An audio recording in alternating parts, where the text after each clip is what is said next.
So eventually what happens is that the government is the most successful group of gangsters. And there you are. Hey, how are you? Hey, thank you for having me. Absolutely. Thank you so much for coming on, Stacey. It's great to meet you officially. We've heard loosely about you. We actually heard about you first through FSM, the network we're part of. Okay. FreeSpeechMedia. David Feit is the one that actually connected us all together for this evening. Oh, he's my deputy campaign manager. That's awesome. He's an awesome gentleman. We have a great team. I love my team. That's awesome. And actually, it really intrigued us because we were previous, like, not really supporters, but Andrew Yang followers. So when we heard that there was an actual libertarian running against him, it was like, yes, I want to talk to her. This is awesome. Well, I'm Andrew Yang, like I don't know, he has to win the primary I guess he could run independent, but he needs to win the Democratic primary. Exactly. So, yeah. So we have to see what's going to happen with that. Right. Rigmarole. Yes. And honestly, it's very exciting to talk to somebody. We talked to Larry Sharp earlier, like last month. And it was really cool to have kind of a New York perspective on libertarianism. Being from the Midwest, it's a totally different, totally different perspective.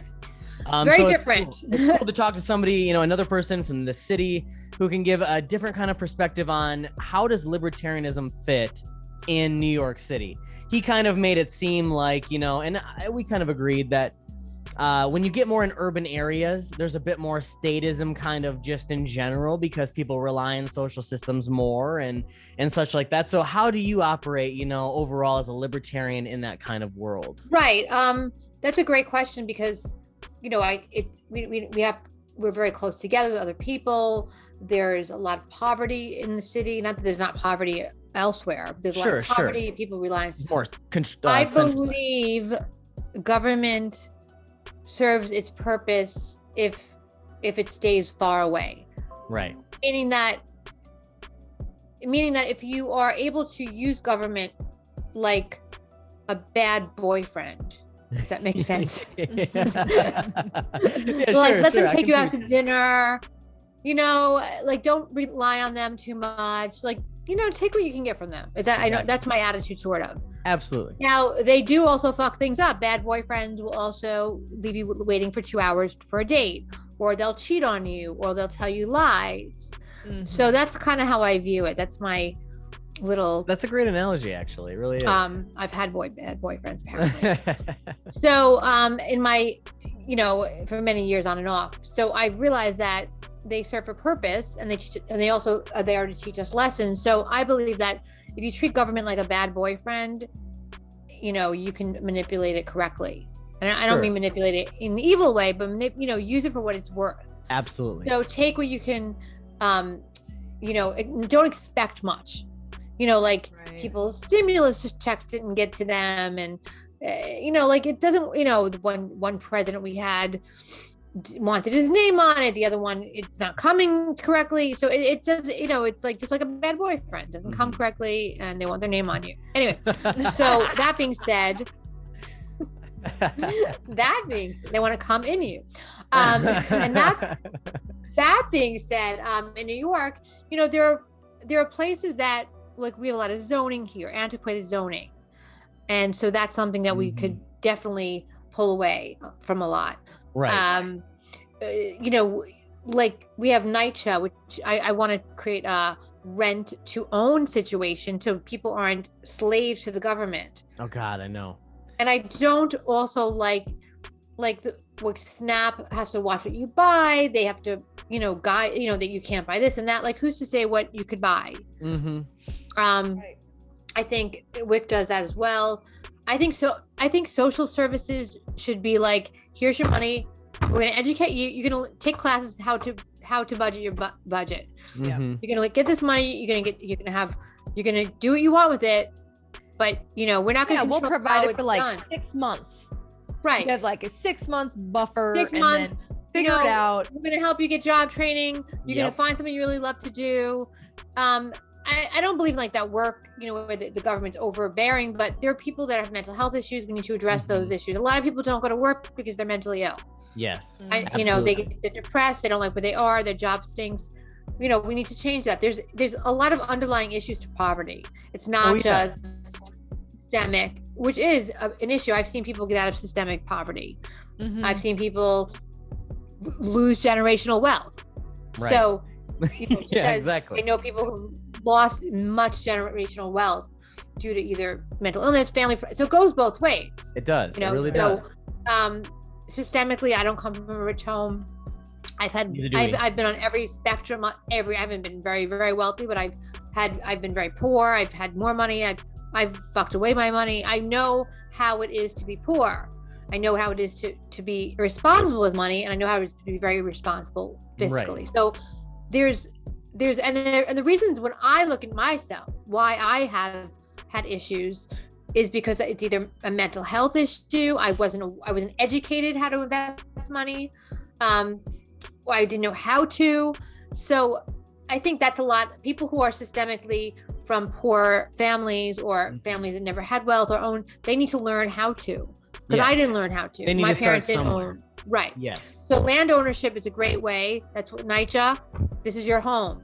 Treat it well. This is your patch of grass. This is your 3-room apartment, whatever it is. Yep. Own it, love it. And that creates a sense of community. And that's the only way to do and responsibility. Yeah. Yeah. Self-responsibility is Yes.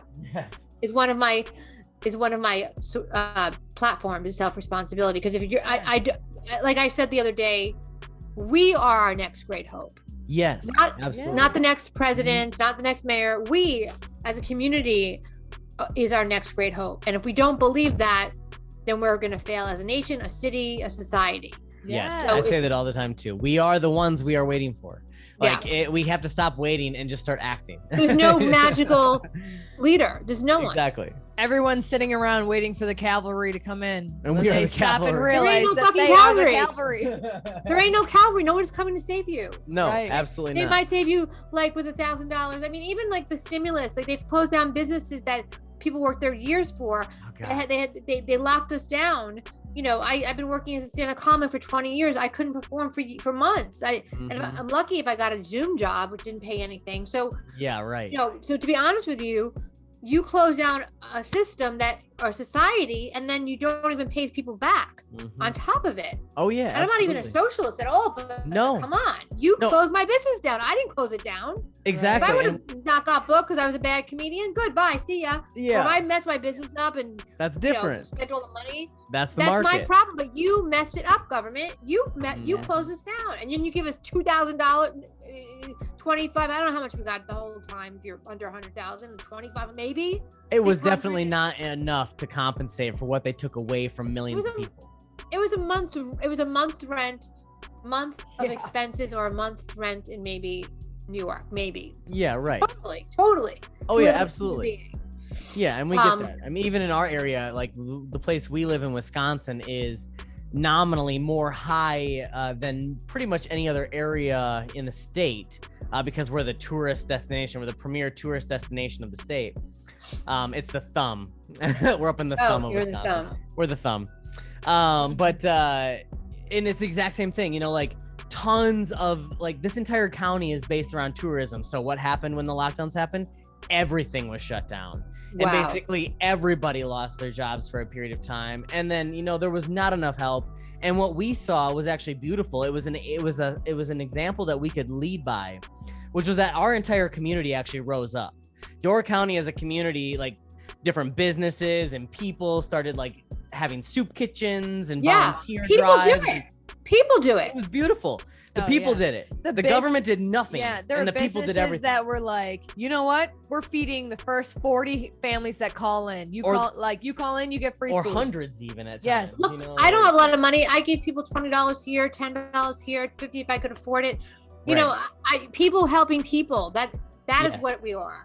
Yeah, you can always like that. Display of it actually. Government never. They just mess it up a lot. I mean, they just promise and they under deliver, and it's like we're the only people that are going to be able to really survive. And that's why I decided to run for mayor, because I'm a person and I want to allow people, this is going to sound crazy, I want to take less power away from me and actually allow my citizens of New York to be able to create their own lives and thrive.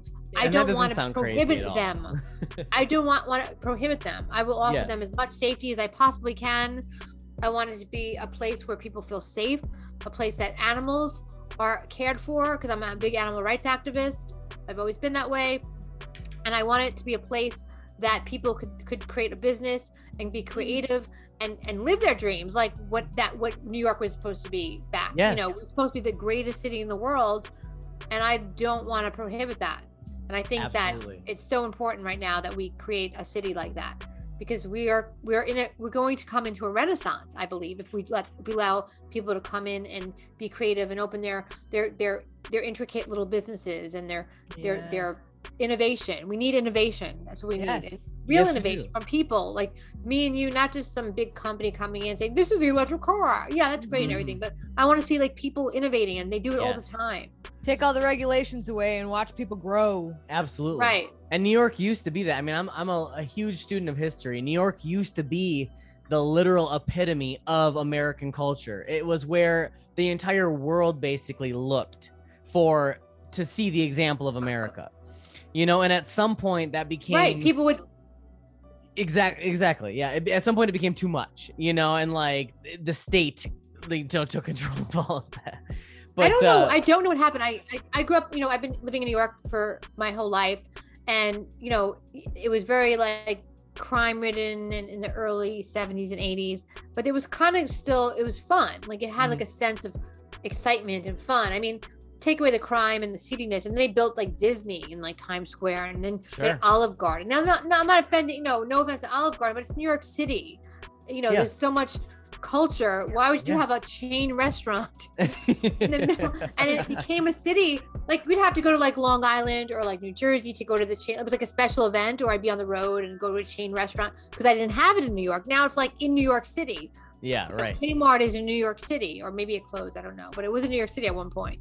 But it was one of the big deals that like all these big box stores that we didn't really need. It wasn't like, interesting. All right, I get it. We might need a Home Depot over maybe because they can carry more stuff. But we have great hardware stores, you know, in New York. I go to the mom and pop ones. That's interesting. I hate to interrupt you here, but that's really interesting of a perspective that honestly I never even thought of. Like the place where we're from, Door County, for instance, it's exactly the same way. They actually have laws put in place where franchises and big box stores are not allowed. Really? They're not allowed past a certain point in the county. So like Sturgeon Bay, where we live, is the biggest city, and franchises and box stores like Walmart and such, they're allowed here. But anywhere you go north of this city, they're not allowed. And they literally actually petition it like crazy because all these little mom and pop, this entire county's like littered with mom and pop shops and little startups and entrepreneurs and all these like beautiful little, you know, self-starters. I never even stopped to think, even for a moment, that New York might even be similar in that way, to be honest. It's becoming that way. I mean, they didn't even stop them. They came in, you know, and it kind of ruined a little bit of the, you know, the charm. But they're like, some of them did okay during this pandemic, like, but I mean, they're still here. But you know what was interesting? There was a McDonald's that closed. This is really kind of weird. We have a lot of McDonald's and that kind of stuff. And in Greenwich Village, I don't know if you guys been there any time last Never been to New York personally. Oh, you have to come visit. Please visit. I want to. I'm paying for your tickets to come when I get elected. So you're coming to Greenwich Village, and you're staying in my mansion. So Let's do it. Definitely. So there was McDonald's on West. This is a very famous area, West 4th Street, next to the famous basketball courts, that was there literally since I'm a kid. Like, it had to be at least 30 years. Let's just put it that way. At least. It closed over the pandemic. A McDonald's in a major hub by a big train station and a basketball court, by bars, by places where people would go drink or go comedians. It was like a hot spot. I mean, yes, it wasn't the best McDonald's, but it's kind of dirty. But still, it was like iconic, and it closed. It was just symbolic of that. Even they won't even take a loss. Mm-hmm. Like even a McDonald's franchise won't even take the loss, and they couldn't survive it. And they have they serve, you can get a $1 meal and serve homeless people and whatnot. Oh, absolutely. Right. Yeah. I mean, honestly, where we're from, like I personally, we don't eat McDonald's because we try to be as healthy as we possibly. Yeah, I don't eat it. But I used to go for coffee there. Yeah, it was a good in our area though, McDonald's is like, I guess almost one of the most common restaurants people go to, you know, like that. It's sad almost sometimes because, you know, you see people like eating Thanksgiving McDonald's dinners and such like that, you know, in our area, like that's the kind of thing. But, you know, it's crazy to think New York above all else seems to be almost the epitome of draconian measures during this COVID crisis. And I think that kind of shows in a lot of the business, like McDonald's closing down seems to be almost an exemplary. But if you know the area, like you'd be like, it's like almost like it couldn't fail, you know, even if it would be the best place to go if you had no money. So it's telling me that people weren't there to buy the food. And do you think that was a matter of not having the money to be there or not feeling like they could because of the government restrictions? I don't think well, they weren't really shut down. I mean, people weren't, it wasn't like exactly a place you dine in, let's be honest. Sure, that's true. I think it was the other businesses around it being closed and the schools. It was NYU not having in-person learning. And that was probably a very, and the comedy clubs, music clubs, the late night drunks, you know, type situation. Yeah, exactly. Exactly. Yeah. So the ramifications were a little bit further outreaching than more direct. You know, it wasn't that McDonald's itself was directly affected by the lockdowns, but the ramifications of other people being affected caused McDonald's to be affected. And I mean, it was never like the most classy of the McDonald's, you know. Sure. I mean, what McDonald's really is. Right. It wasn't the clean, you know, but it was just weird because it was like, it was, I don't know what they're going to put there, but it served, you know, the people playing basketball, they would get food afterwards, and there would be the students, and it was like, and people coming off the train. It was like right by a big train station. So with 8 lines or 9 lines, whatever it is, like 8 or 9. So it doesn't make any sense to me. Right. But, so it just showed, it showed the dystopian situation we were going through. And New York also, our rents are incredibly overpriced. You know, they were very overpriced. Like a studio apartment was like $2,000. You know, it was like that. It was like hard to live. Like, and you had to make like, at least like my friend she has 2 jobs. She's a therapist and she also works in sort of like a therapist in a different form, and she works 2 jobs, and I think her rent is like $2,000, and it's like still like she doesn't have a savings, like she, you know, and she didn't even get that hurt by the pandemic, and she's like struggling. So just imagine people that barely have, you know, they have maybe they had 6 months of savings, and then they're on unemployment, they're only making a few $100s a week, you know. Yeah. Oh no, we know. I mean, we know personally many of them.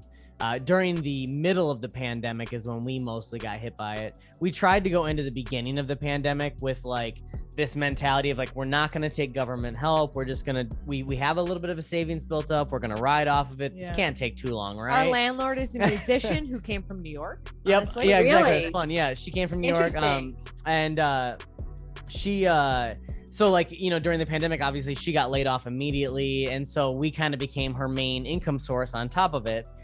Because, you know, we are her, you know, tenants, and we pay her, you know, whatever. But was she a touring musician, like a toured? Locally touring, statewide touring. So she had to be out. She made money performing out of the house. Yes, exactly, out of the house, exactly. That's what I was. Yeah. So it got entirely shut down during that time, and so we got hit kind of more towards the middle of everything, and it was one of those, you know, those things where you're like so frustrated, because if you just allow everything to be open, everything would be fine, everything would just operate, you know, fine.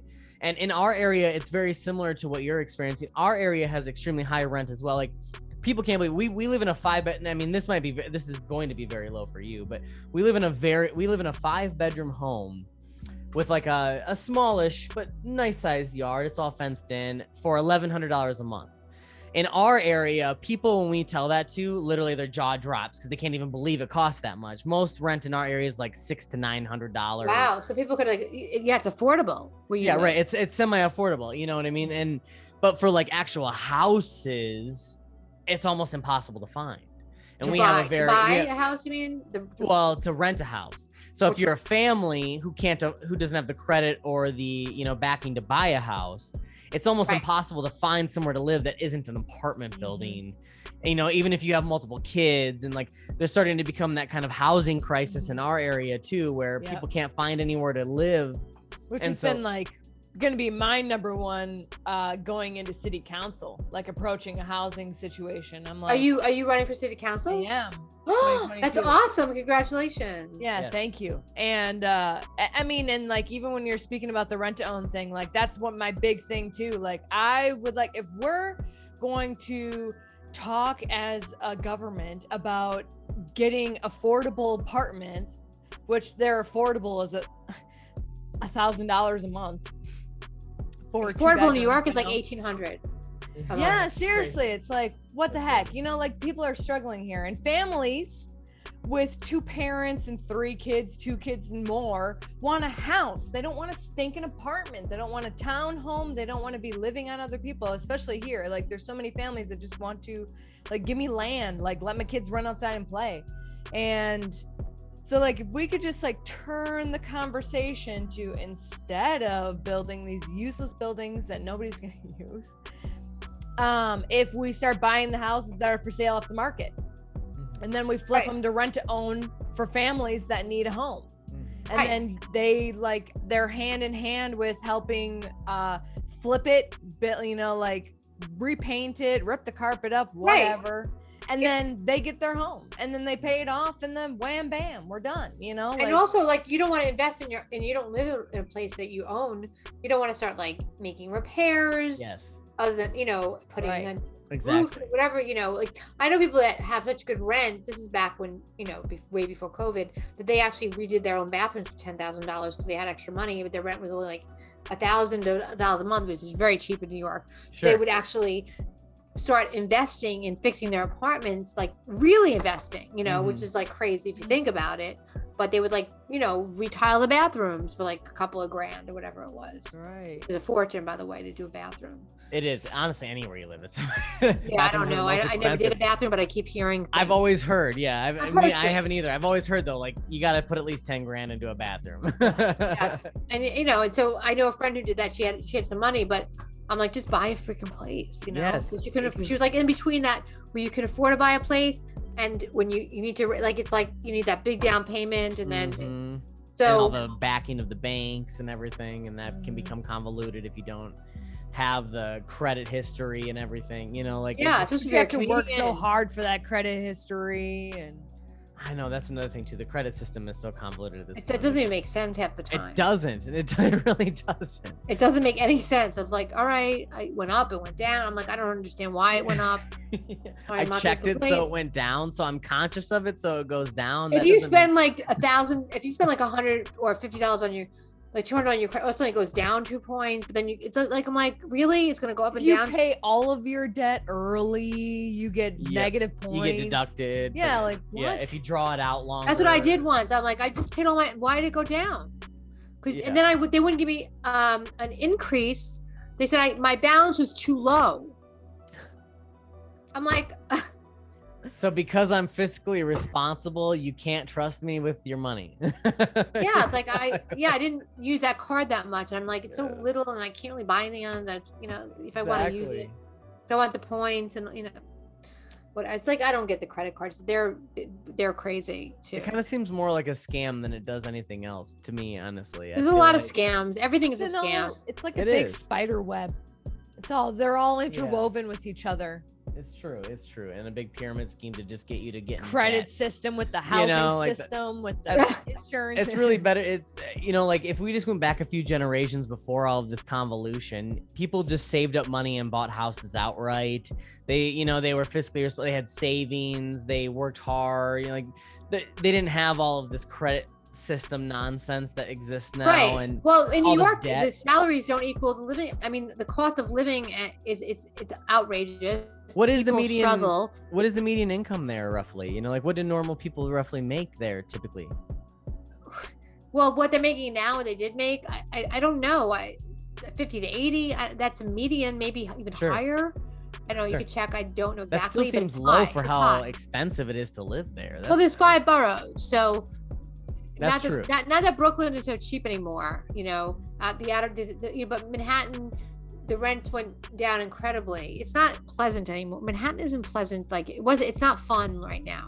Interesting. I mean, I don't mean to talk bad about my city I'm running for. No, but absolutely not. It's not. It doesn't have that the energy. the spirit. Yeah. And that's Broadway is closed and the comedy clubs are opening, but it's, people think everyone's going to burst into the music clubs and the comedy clubs, a week from now. I don't know. I mean, I think there will be like a lot of young people that they either don't care about COVID, or they've been vaccinated, or there's going to be like some surge of people, but I don't know. I don't think I also think tourism is down. Yeah. We run on Manhattan, specifically runs on tourism. So I know a lot of the clubs I did were basically being patronized by tourists. So I don't know what that's going to look like either. And then at the same time, do you want a COVID crazy country coming over and like infecting everyone? I mean that's a real reality, Yeah. Just basic geography, and if you're coming from a country that's high in COVID and you're not vaccinated, then what? I mean, it's hard to say, because I know France just went on lockdown again. Sure. I got that alert on my phone, on my Twitter. France is going to be on. So usually, a lot of times French people are in the shows. So, what's that going to mean? And then if France is locked, that means England's probably not doing much better, is my feeling.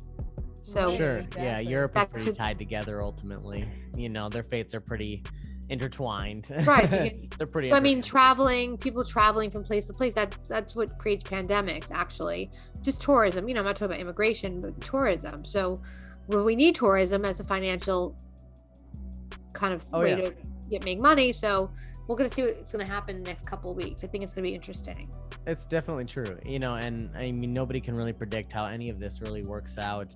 Different places have seen different results from different reactions. And I think that's one of the things that makes COVID the most uncertain, is the fact that there's no certainty to it. Almost nobody seems to have any sort of idea. Young people don't get it. But they do. A lot of young people have died from it. Absolutely. And I always tell this one anecdotal story, but it's still a very interesting story nonetheless. There was actually an article I read during the middle of the pandemic.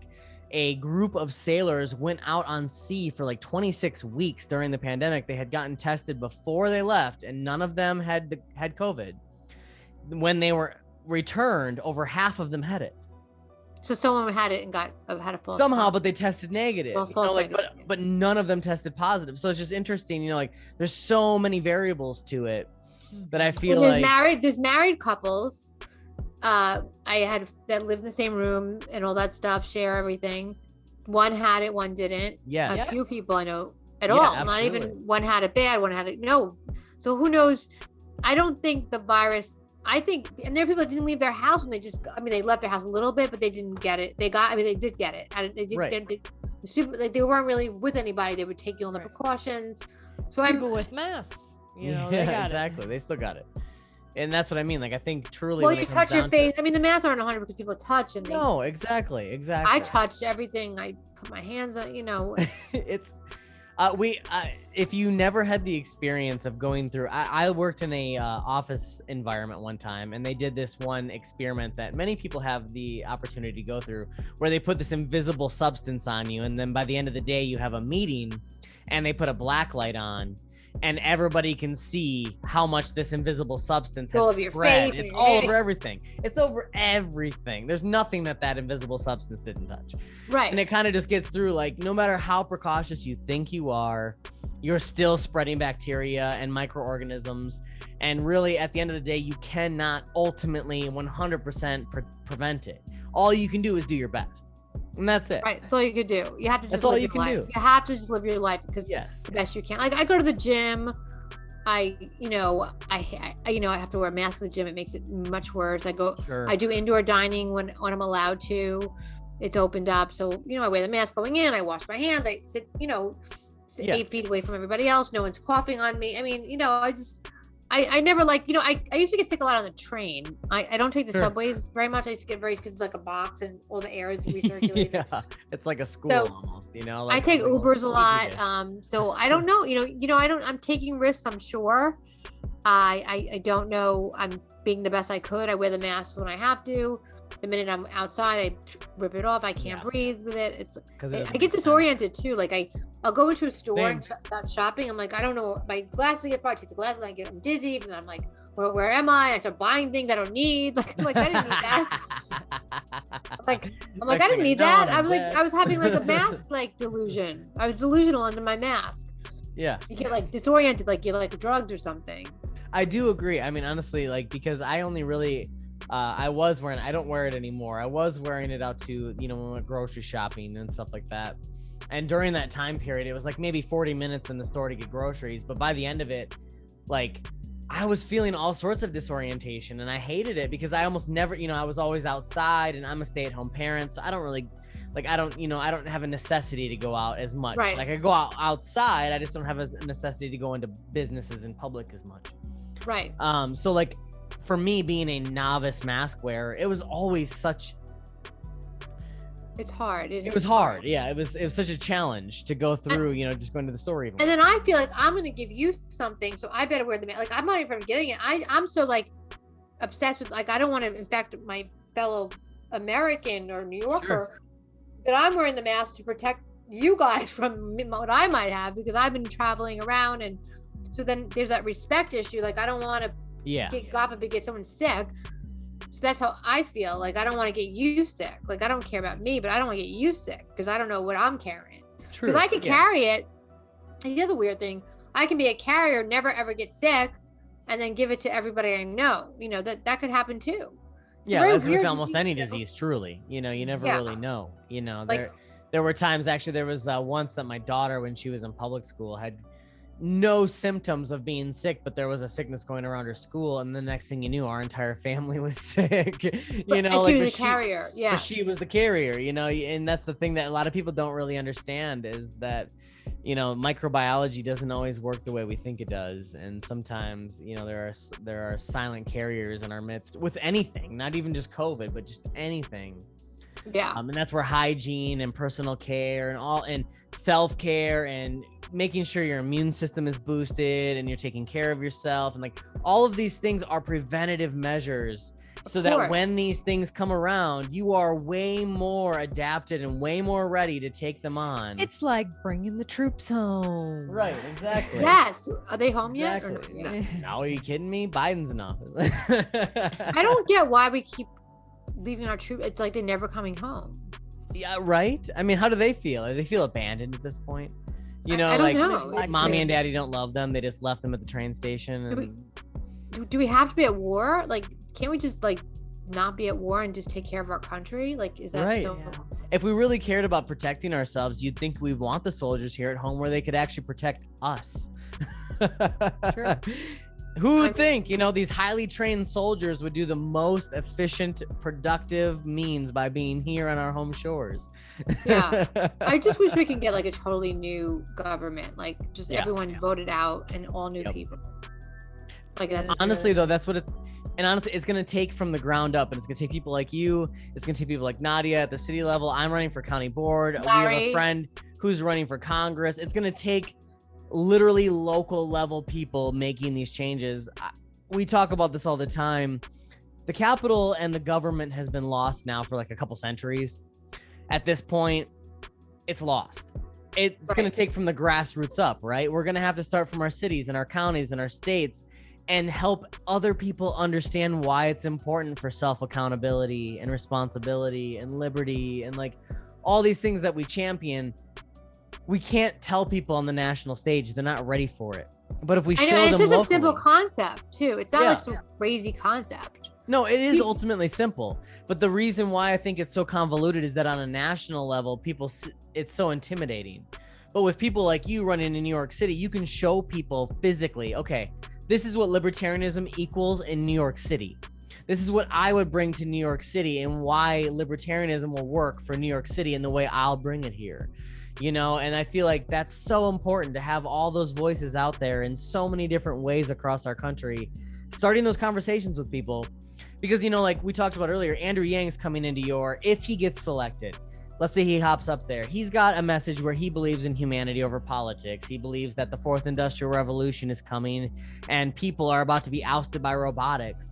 He believes heavily in a lot of socialistic tendencies that I feel like a lot of people are starting to kind of like buy onto because the government's kind of forced them to. Well, I think it's a perfect storm that he's saying that these things. Exactly. Because think about it. We just shut down our whole economy.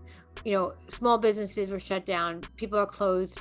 They're like, I saved up all my life to open this business. Now it's closed down. I've gone through my savings to pay my mortgage. It's now been a year. I don't know what to do next. I'm going to be an Uber driver, but that's not going to pay enough. Or maybe I'll deliver or work in some minimum wage job. Maybe. Yep. Or I'll start up an OnlyFans or something like that. You know, and if you're a guy with a family of a few people, you know, and then what? Right. It's like, yeah, just forget it. Just give me the money, government. I give up. Yep. They want people to feel that they've just given up. And I don't believe that. And I don't want robotics. I want to talk to a fucking person. Yes.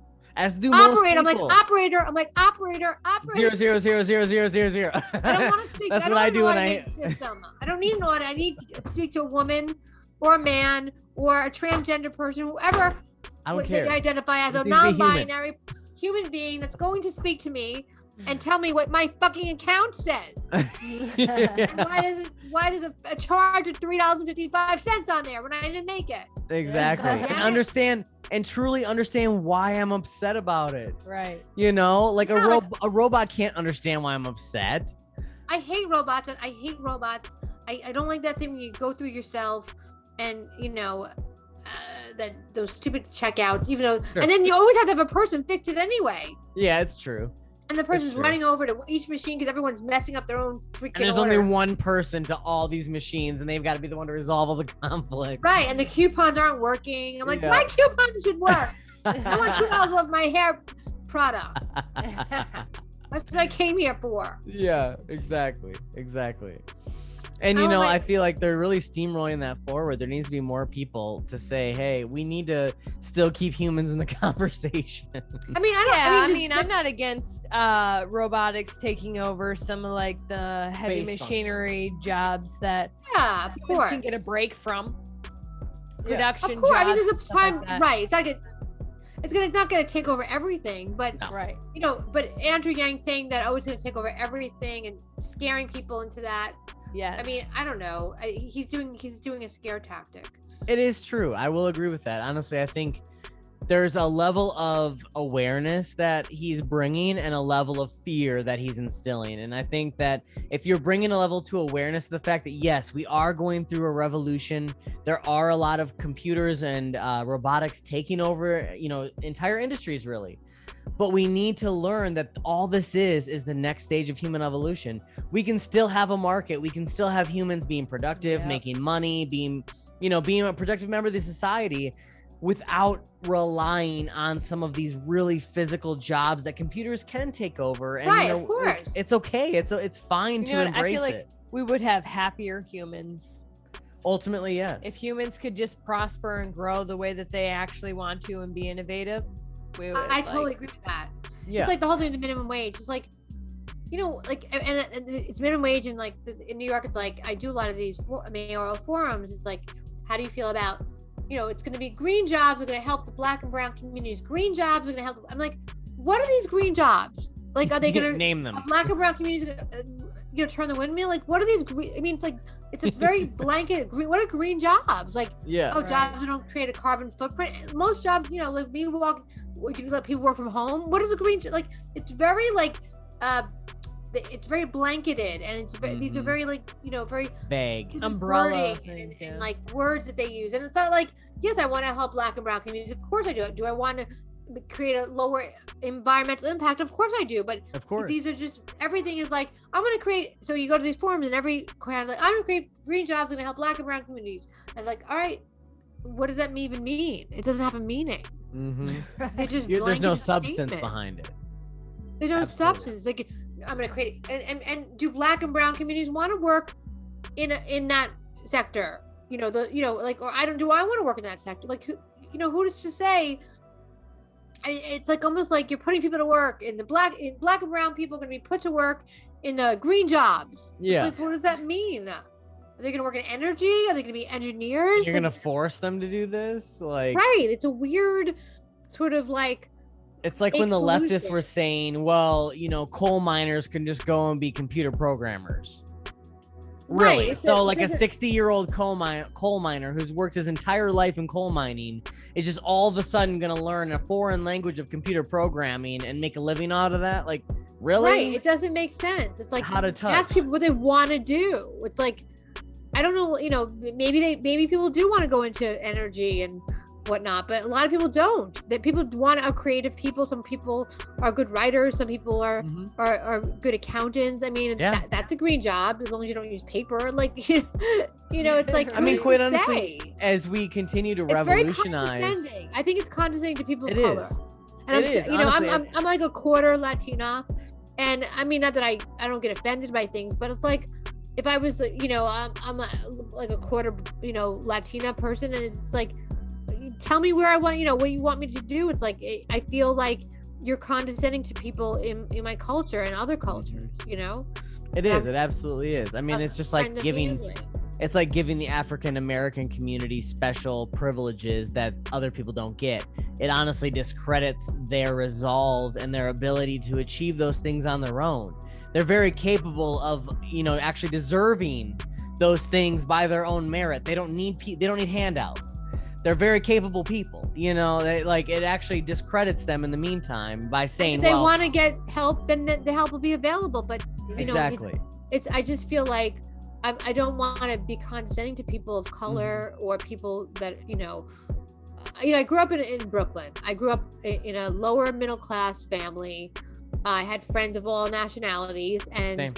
A lot of my friends that were not white, you know, that were black and brown, as it's now called, are now doing they became writers, they became lawyers, they became doctors, they became people owning businesses. They had all kinds of they have amazing careers, and no one ever, you know, made them feel like less than, or they needed this weird handout. I mean, there is systemic racism in our city, in our country, and that's for sure.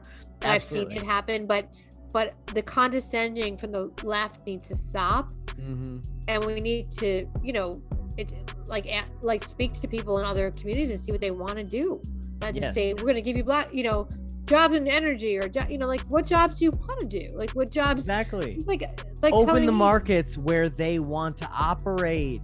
I mean, stop trying to force them into markets. Treat people like individuals, not as a clump. We're a tribal society. They're creating more division by tribalizing us. So yes, they are. It creates so much more convolution than is necessary. I think Black and brown communities would be a hell of a lot more empowered if they were just allowed to create their own determination of what empowers them. Yeah. If we'd stop trying to force down their throats what we feel like empowers them, you know, like, I feel like that's more racist than anything else.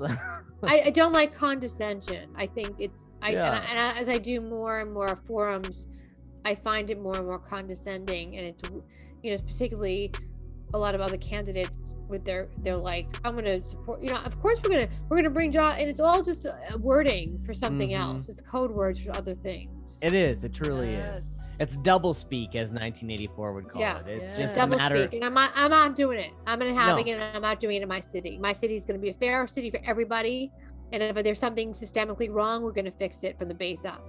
Yes, good for you. you. We have a mental health crisis, and I'm telling you right now, that's the most severe.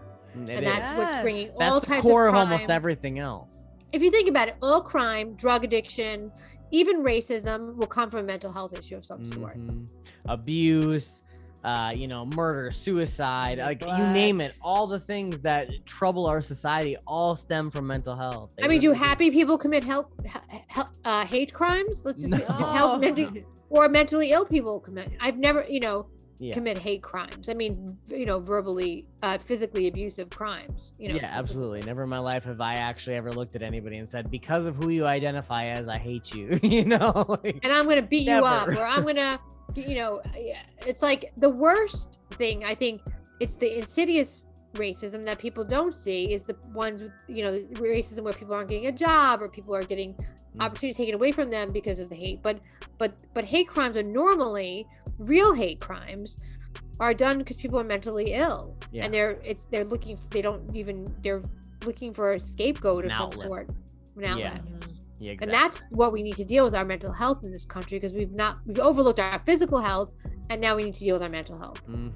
Yeah. And honestly, I think, yeah, you hit it spot right on the head of the nail right there. Like, as soon as we start addressing our mental health, we'll be able to actually start redressing our physical health, and then we'll start bringing our country back to actually being harmonious and balanced again. Because there was a time when people were busy, they were focused, driven, they were entrepreneurial, they had the spirit, the ingenuity. America was this amazing birthing place. And I feel like, you know, it kind of bred this complacency that we live in now, but we're kind of getting back to that uncomfortable period now where people are starting to rise up and realize, like, I don't know, we got to start doing something. I don't know what, I don't know when that stopped. I mean, I feel like there was like a time when I was in high school, and I went to high school in the late 80s, and I felt like anything could happen in a good way. Like, you can do anything you want. You can become anything you want to do, try different things, you know, travel the world. Like, we used to want to save the world, like as like, you know, in a cool way. Yeah. And we weren't like ultra woke either. Like, we weren't we never really were racially mean, but we weren't like this, like, offended people. We didn't get offended easily. I think people get offended, you know, being offended is a passive action rather than, you know, doing something good. Yeah. Like, and I think too, social it's a way to be lazy and think you're taking an action. Yes. Exactly. It's a way to, like, not do anything and be like, I'm offended. But, like, are you helping somebody by saying that? Like, you're white knighting people, so to speak, but being offended is not the answer. It's like taking a positive action and you living your life the way you feel is the right way, not being offended. You lead by an example. I mean, that's so cliche, but you lead by example. You are the person that you want to see. You are the person that's you're showing, like my friend, this is a good example. My friend lost 100 pounds. Yeah. She was very overweight. She was living unhealthy. So during the pandemic, she lost 100 pounds. Now she's a bodybuilder. That's awesome. And, you know, she doesn't have to preach it. Yeah, she looks amazing. She has big, giant muscles. Good for her. She went from being really out of shape to this, like, amazing, like, beast of a person. Yeah. In a good way. And, you know, she's not preaching to people, stop eating that or don't do that. She just is living her life. And guess what? Yep. She's motivated people. Say, look what I did.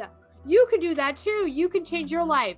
Look, I did mine. I've been working out. I've been taking care of myself. You know, you can do it. But she doesn't have to even say that. They just watch her do her.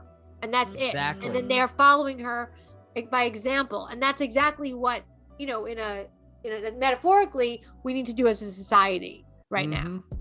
I couldn't agree more, honestly. It's how we live every day. We are exactly in the same position as your friend. It's taken us about 4 years now, but we've lost over 100 pounds. Oh my God, really? Each of us. We started in a very unhealthy state, mentally and physically, spiritually, all around. We came through a couple of really great, like, learning and spiritual experiences, and then it's taken us this, like, just consistent experience together, you know. That's so nice. That's amazing. It is. It's been beautiful. But we've helped inspire other people just through our actual actions. We haven't had to be out there pushing and forcing. And even in libertarianism, like, we've tried to, you know, kind of encompass the same thing. Lead by example, be what you want to see in the world, and other people will pick up on it. You know, like, the right people will. You don't have to push. Like, you know, as a leader of hopefully New York City, as one of the leaders of New York City, I want people to lead their own communities. I'm encouraging that. I want people to be the examples for their own communities. I want to be that person that's encouraging them to do that. I want my citizens, my fellow citizens, to do that. Like, that's the only way New York is ever going to thrive. Otherwise, we're going to just be like robots, you know, running around. We can't do it. We need to stop. You know, maybe this pandemic taught us to just fucking stop and look at ourselves and we need a rebirth. Because if we were going how we were going, we would have all burnt out. But we need to stop. You would become sterile standard NPCs, you know? Right. Like, I don't want to be, no one wants to be that. No. So maybe, as much as this was horrific and we had to deal with all the closings and this and failures, maybe those failures become triumphs. And people are going to say, wow, we got through this and I even came out better on the other side. That's my positive Polly speech. But I think that's what I truly believe, that we're going to come out better the other side. and that nothing, nothing could stop us, and we are ready to go. And I think people are going to appreciate human contact more, because we lost that. Even before the pen, people were just like, I'm not going to go here. People are getting lazier.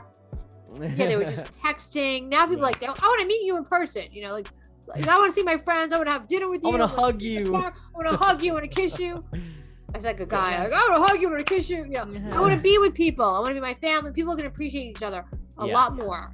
Because especially people that have been locked down, and there are people like a blessing in disguise. Yeah, I totally. It's a blessing in disguise, and I think people are gonna, and they're gonna be people that are afraid to come out of the hiding. They like to be in their little cocoon. They feel safe. They've always been a little bit of introvert, right? Yep. And now they had the best excuse not to ever do something social, and now they have a little bit of like hypochondria, and they're afraid. They're germophobic, and those are the people we need to really, help, bring back into the world. There's going to be a lot of people like that. They're going to have trouble like coming out of prison. Reacclimating. Reacclimating, that's a word. When people come out of prison, it's not so easy. You think after 20 years, like, I'm free. No, it's like, oh my God, where am I? What's going on? It's going to be like that with hundreds of thousands of people. Or coming back from war for the, veterans and stuff. Like it takes a moment for them to readjust and understand even how to live, We're going to have PTSD. Like people are going to have different, and it's going to come out in different ways. I don't know what that looks like. I'm not a psychologist, but our mental health providers need to be prepared for what this type of PTSD will do. I think it's going to be a lot of hypochondria, and a lot of germophobic. Yeah, social anxiety. Panic, being around the people. People aren't going to like to be in crowds. Once people feel safe. Some people may not feel safe for years. It's true. It's true. One person coughs on the train, it's all over. Oh God, yeah, right. I have seasonal allergies. I'm sorry. I know, I'm like allergy season now. So, I know, I do. I have seasonal allergies, and when I'm in the store, I'm like, I'm so sorry. I'm not sick. I promise. It's like I play like, is it COVID or a cold? Like I get nervous every time I don't feel well. I'm like, I'm a little achy. Am I feeling sick? Like you don't know. Like you feel like. Well, we're pretty certain we had COVID like in the very beginning. Like everyone says that. I did too. Before it even was announced, our entire family of 5 went through this 2-week period of death. Our youngest son, I actually slept with him in bed a few nights because I was so afraid because he was just in bad shape. Like, and we've never experienced anything like that before. Yeah. Like February. It was about February. Exactly. Yeah, me too. I kept going to urgent care. I had a mysterious respiratory infection. Yeah. I kept going back. Like, I thought I had tuberculosis from traveling. Literally, because I was always on the plane, so I thought I had tuberculosis. I'm like, I don't know what this is. This doesn't feel like the flu. It doesn't feel like, so I'm thinking I had it, but I don't want to be that one person. I think I had it. Yeah, same. Like, I think you had it. I mean, you can get it again. I had friends that got it twice. I think one of the guys in my campaign had 3 times or twice. That's crazy. One of the guys, one of my. Yeah, my dad technically had it twice too. He had it once, like in the very beginning when we all had it, and then he had it again, like more towards the end. And he didn't actually get sick. He just lost his taste and scent, and that was it. But he didn't get sick. And now this guy's had 7 heart attacks. He's like 54 years old. Like he's, he's been through a lot, but it's just interesting how it affects different people in different ways, It does. It just affects everyone differently. It's such a different, it's so different. So we don't know. I mean, there's so many missing. They're like, first like just old people. And then it's like sick people with pre-existing conditions. Then there's plenty of people that are very healthy that are just like drop dead. So, there's a lot of, I know the science behind it. It's like your body overfights it because it has an autoimmune response, and that's why people that are healthy get sick. And then if you have other issues, that you might die of anything anyway. But yeah, it's just it's scary. It's scary. We're in unknown time. Uncertain time. I don't know about the vaccine. People are like very anti-vax because it's so new. My mother is 86. She will not. I don't take the vaccine the first year. She won't take it the first. Not a bad idea. All right, don't take it. I mean, it's your choice. To each their own. I mean, if you want to take it, go ahead. I'm not sure I want to take it yet. Maybe I'll get. I have reactions to everything, so I'm not in the mood to be stopped right now. So if I feel I don't want a day of being sick right now. Exactly. I know it's worse, but I don't want to be sick at this moment. So I know I'll probably end up being in bed for 2 weeks, knowing me. But I want to do the 1 shot because I don't want to do 2 shots. I don't really want to do 2 shots. It's too much. Yeah. Well, and that's a lot of things. I mean, a lot of people. What we try to help other people understand is like, What a lot of people don't get is that just like any medication, vaccinations react differently to different people. And so like, it's really a matter of really approach it with your own caution. Right. And, you know, like if it's something where you feel like you just said you're more reactive to certain, if you feel like you're in a situation where you might be more vulnerable to it, it's not a bad idea to wait and see how other people react and wait till further testing's done. And like, it's all new and it's all uncertain. So like, to each their own, and really just. Right. That's why I feel like if you want to take the vaccine, go ahead. Go ahead. Exactly. Because more people that take the vaccine, less people get me sick. Or even less, like in the way I look at it, the more people take the vaccine, the more that people can just feel more comfortable in a sense. Right. Above all else, like, you know, even for the anti-vaxxers and even for like everybody can just kind of get back to just relaxing about this entire thing and taking it in strides, because even though it's a pandemic, I think the reaction ended up almost worse in times than the actual pandemic did at times, because like people, because it's uncertain, you react so fearfully, and fear is so, you know, spontaneous, and you do, you know, so many things out of it, and we've given the government so much control. I don't think we should be in fear. And yeah, I think in terms of, right, each their own to the vaccine. If you want to take it, go, you know, I know some people might campaign, they can't wait to get it. Some people, they're never taking it. Right. Some people will take it 7 times if they could. Some people have had COVID 8 times. I mean, it's like, I think it's very personal. I really do think it's a very personal choice right now, like really personal choice. And I think that I believe in that, especially with this vaccine, because it's so new. Exactly. And we don't really know what the effects are, you know, compared to other vaccines. True. Like I said, with any pharmaceutical, these people, the companies that are making them are pharmaceutical companies. They're literally just companies making products no different than any other, just like they've done with any other pharmaceutical company or with any other pharmaceutical product. I mean, so like, again, there needs to be trial, and like, you know, just everybody's comfortable. Some people take experimental drugs right out of the gates because they really want the effects of that drug. You know, my dad took an experimental drug for his heart condition, for instance, you know, and it actually did wonders for him. He was one of the first like 20 or 30 people that ever was given this drug. It did wonders for him. So, you know, sometimes, you know, being the person that is the pioneer for that is the good thing. But like, I understand entirely people who are more reserved and they want to see the effects. And, you know, I personally am somebody who I like to see how things play out before I jump on. That's how I am too. I am too. Particularly when it comes to things in my body. Exactly. Yes. Because I'm so sensitive to things. Like I'm still sensitive to the flu shot. So I have to be careful. And also I'm on the campaign trail. You know, there's a double-edged sword for me because I'm in contact with people all the time. Right. Right now, more than ever, now that things are opening up and the weather is better here. And plus, you know, I don't want to get sick, and that will set me back. And I have a lot of things going on. So yeah. You have to like weigh, you know, we're trying to figure out. My campaign and I are talking like if I should get the vaccine, when I should get it, should I get it and then take 5 days off, you know, not book anything, you know, just like outside the house. You know, yeah, absolutely.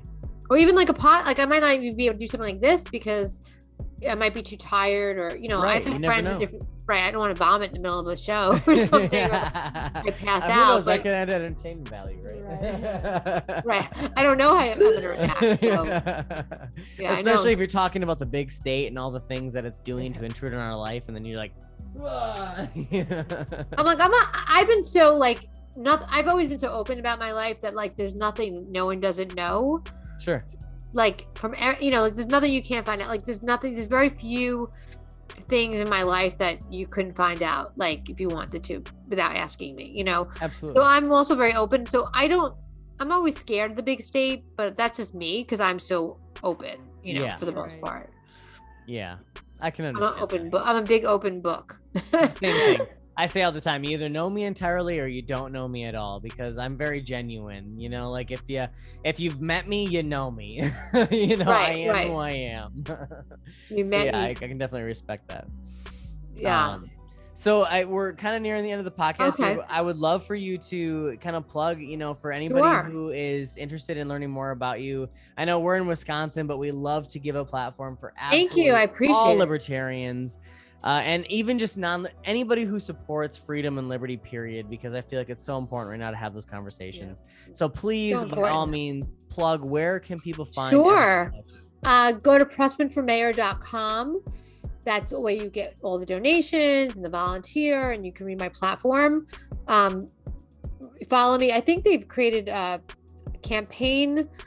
I have a Twitter, my name, Stacey Prussman, and I have to get my Twitter URLs. I don't know what they are. They just got made today. Like, Sure. so I have a verified Twitter account, which is awesome. But Awesome.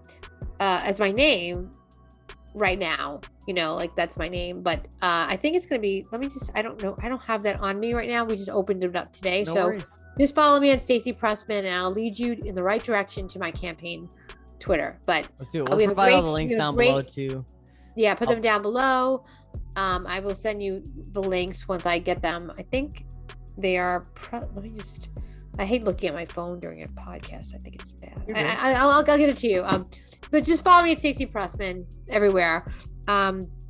Join my NYC for Stacey Prussman, I think, on Facebook, and let's create a free, amazing New York that's full of like life and art and financially stable and thriving. So let's Yes. do that together. Woo! Absolutely. Let's wake New York the F up. That's my Yes, absolutely. And it's so about time, because I feel like we need that shining beacon again. We need Yeah. that beautiful New York apple. So let's do this. I agree. nice And juicy red apple. exactly. We can just bite into. Full Golden flavors. And we've always, I always wanted to visit, when I met Nadia. Come visit, we've please. always visit wanted to us. visit. So I would love you go guys on. to visit. Please. Yeah, actually, I love Broadway shows and stuff like that. So it's Oh, just always great, been please. a desire to go to New York. So Absolutely. And good luck on your election for city Oh, thanks. council. Yes. When is it? Is it coming up in November? or is it- 2022. yep. What? 2022. Oh, good. Cool. You have a lot of time. You're lucky. Yes. Wow. Yeah. We're getting out early though. So Good. I'm so excited for you. Yeah. Absolutely. Send me information. I want to see, if you Definitely. your website, all that. So we Okay, will. cool. Definitely. And make sure you send us those links. And we really, will. honestly, when is your election officially? November 2nd. Actually, This year. Dave. Yeah. Dave has all the links. He's on my. Awesome. He'll give you. You just have to put all the links. He'll put them. He'll have them for you. Awesome. So we'll make sure we'll help you out as much as we can. We'll share absolutely everything we see. Thank you so much. related It to means you. a lot to me. Thank you so much for having the platform. Be well. Be safe.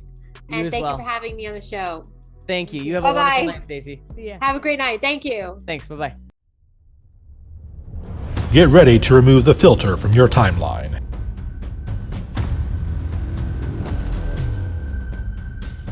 Get ready to break the censorship of social media.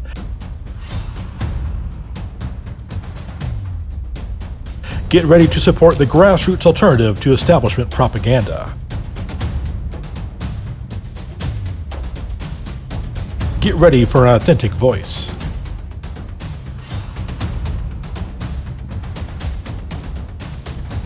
Get ready to resist cancel culture.